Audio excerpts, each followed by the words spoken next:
Let me show you how to create 3D AI images while using Bing.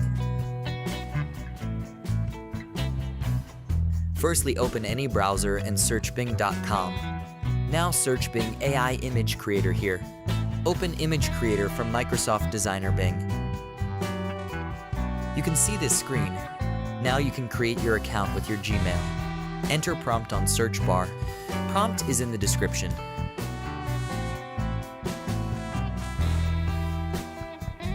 Wait for a few seconds.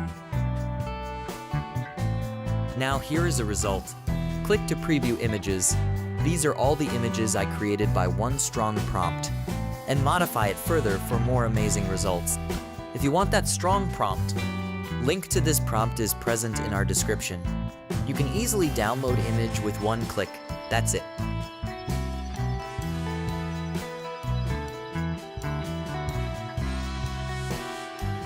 If you can like this video, then subscribe our channel.